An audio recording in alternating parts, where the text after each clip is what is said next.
Hi all, I am Dipanshu Gupta, your teacher of account. Welcome to the accounting classes. So today is 2 October. So happy Ma Gandhi Jayanti.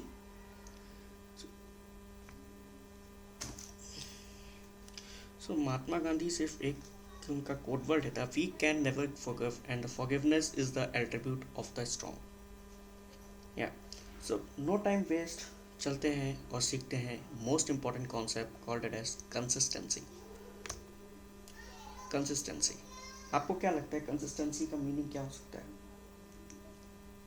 Let's try to understand in accounting, then we will understand in the world of Hindi. Consistency concept, the quality of always behaving or performing in a similar way or of a way happening in a similar way. क्या मतलब है इसका? इसका मतलब है कोई चीज़ जो एक ही तरीके से काम करे, हमेशा एक ही तरीके से अकर हो। तो अगर हम देखें तो इसका डेफिनेशन क्या है? The consistency principle state that once you decide on the accounting method और principle to use in your business, you need to stick with and follow this method or the principle consistently throughout your accounting period. Let's take one example. इसको समझने के लिए जैसे कभी भी हम Maggi का एग्जांपल लेते हैं। जैसे मैगी जब हम बनाते हैं तो क्या करते हैं? पहले पैकेट ओपन करते हैं, फिर हम मैगी पानी बॉयल करते हैं, फिर पानी बॉयल में मैगी डालते हैं, फिर उसमें मसाला डालते हैं, फिर after some time it will get ready. So there is some process is there, consistency is there, means every time when we used to do the Maggi we need to follow this step. जब भी हम जाएंगे तब भी ये process हमको follow करना होगा, तभी वो मैगी बन सकती है. तो यही हमारा कंसिस्टेंसी कॉन्सेप्ट भी बताता है कि सेम वे में जो चीज़ अकर हो रही है उसे हम कंसिस्टेंसी कहते हैं. तो मीनिंग भी तो यही कहती है ना, the quality of always behaving और performing in a similar way और of always happening in a similar way.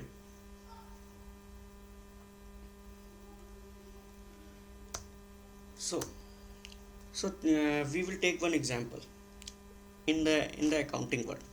So पहले depreciation on assets and intangible asset. अब कुछ लोग पूछेंगे डेप्रिसिएशन क्या होता है? डेप्रिसिएशन का मतलब होता है वैल्यू को घटाना. मतलब जैसे हम कभी कोई भी, अगर आप कोई लैपटॉप लेते हो पर्सनल यूज़ के लिए, आज लिया तो क्या एक साल बाद वो वैसा ही रहेगा?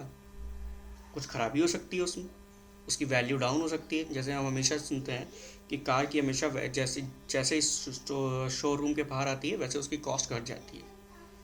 जो कॉस्ट घट गई वो क्या है? डेप्रिशिएट हो गई, वो कम हो गई उसकी वैल्यू. तो उससे कहते हैं डेप्रिसिएशन. डेप्रिसिएशन जब भी कंपनी में होता है तो हमेशा 10% पर ईयर पे लगता है. क्यों लगता है? ये उनका वैल्यूएशन एरिया है. तो वैसे इंटरेस्ट रेट, जैसे हम बैंक में पैसा जमा करते हैं और बैंक से हमको इंटरेस्ट मिलता है, तो एक पर्टिकुलर परसेंटेज है कि 7% पे मुझे हमेशा इंटरेस्ट मिलेगा. तो rent expenses for the year, अब रेंट हम जैसे कोई फ्लैट में रहते हैं या हम कोई किराए पे घर लेते हैं तो उस पर 10,000 रुपीज़ पर मंथ का एक रेंट है. मीन साल में 10,000 रुपीज़ पर मंथ अकर होगा और इट में year two year based on the agreement. अब एग्रीमेंट भी होता है, रेंटल एग्रीमेंट होता है. उसमें क्या होता है कि देखते हुए इकनॉमी, इंडियन इकनॉमी देखते हुए उसकी वैल्यू बढ़ानी चाहिए रेंट की. ये तो कोई ज़रूरी नहीं है कि अगर 1 रुपये की वैल्यू 100 रुपये की वैल्यू आज है तो मे बी अ केस एक साल बाद उसकी वैल्यू 100 रुपये की वैल्यू 90 रुपीज़ हो जाएगी. तो उसी के बेसिस पे लिए जैसे महंगाई बढ़ रही है तो इसीलिए रेंटल एग्रीमेंट्स में हमेशा हम इंक्रीमेंट देखते हैं ईयर बाय ईयर. जैसे अगर मैं पहली ईयर में 10,000 दे रहा हूँ तो अगली ईयर में मैं 10% बोलता है ओनर की बढ़ाना होगा, तो 11,000 देना होगा नेक्स्ट ईयर से. मगर यहाँ पे कंसिस्टेंसी है कि उतना अमाउंट साल में अकर होगा ही होगा. इसका मतलब ये नहीं है कि 10,000 आज पे किया जनवरी में, फिर 20,000 नेक्स्ट मंथ पे कर दिया. कंसिस्टेंसी नहीं है ना वहाँ पे. मैंने क्या, कंसिस्टेंसी का मतलब है सिमिलर वे में कोई ट्रांजैक्शन अकर हो रहा हो, उसे कहते हैं consistency.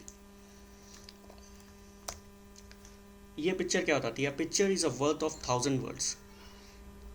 itself is what the end user derives and value from also.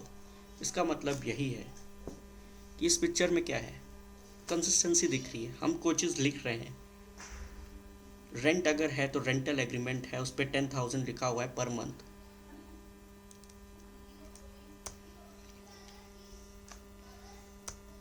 So big title, the convertism and materiality and consistency are the pillars of account. You know why it is? I think you should know. ऐसा ही है, कन्वर्टिज्म, materiality and consistency ये pillar हैं account के. कन्वर्टिज्म का क्या tagline था? Record all the losses, ignore all the profits. Materiality का क्या कॉन्सेप्ट था? मटीरियल है वो चीज़, अहमियत है, भौतिकता है उस चीज़ की. कंसिस्टेंसी मैंने आज बताया आपको कि उस पर्टिकुलर ट्रांजैक्शन सिमिलर वे में अकर होता है, उसमें कोई भी चेंजेस नहीं है, वॉलेटाइल नेचर नहीं है उसका, तो एक कंसिस्टेंसी है.